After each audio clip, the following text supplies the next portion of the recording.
হাসিনা। আহারে,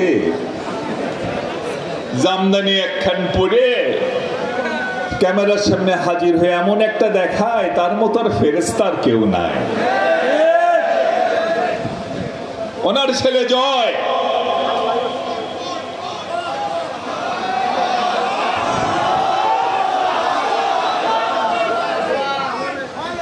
কি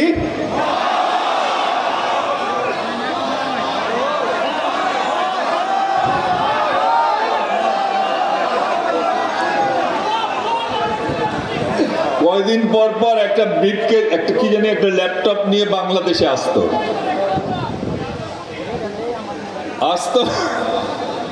ভাবতো এমন যে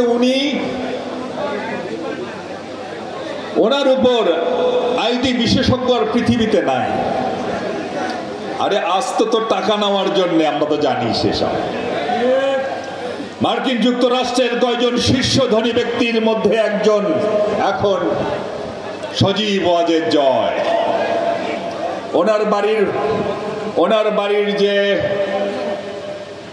গ্যারেজ 8টি গাড়ি থাকে, সেই 8টি গাড়ি পৃথিবীর সবচেয়ে দামি গাড়িগুলোর মধ্যে একটি করে গাড়ি। এই গাড়ি যদি বিক্রি করা যায়, এই জামালপুর জেলার সমস্ত রাস্তা সুন্দর চকচক করে পাকা করে দেওয়া যাবে। ওনার বোন রেহানা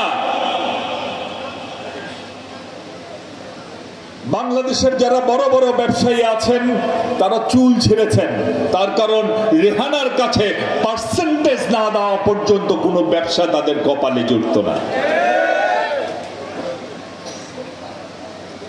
টিউলিপ, আমি ওই দিন কোন মিটিং এ বললাম, ভেবেছিলাম এই মেয়েটা মনে হয় ভালো,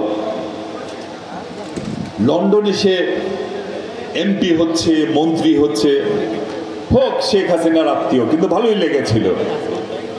পরে দেখলাম শেখ পরিবারের ভালো হওয়ার সুযোগ নাই।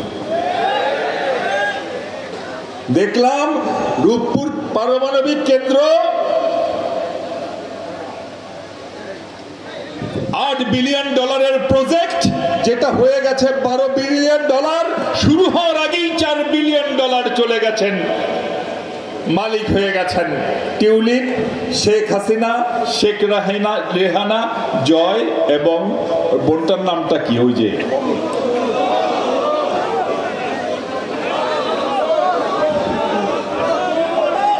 হ্যাঁ চোর কি নাম ওর,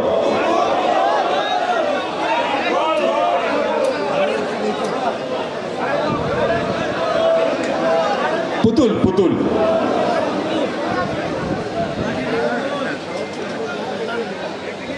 এরপর তো ওনার দেখেছেন যে ওনার মন্ত্রিত্ব গেল, সবই গেল।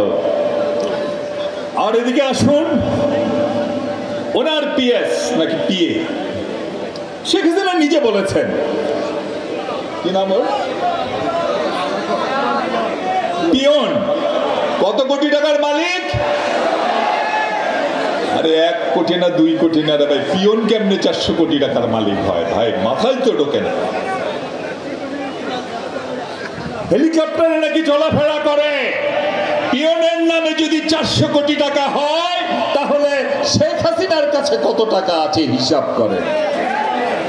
এখন দিল্লিতে বসে বসে টাকা গোনে আর জমায়, আর বাংলাদেশে পাঠায় মিছিল করো, মিছিল কই দেখি না তো।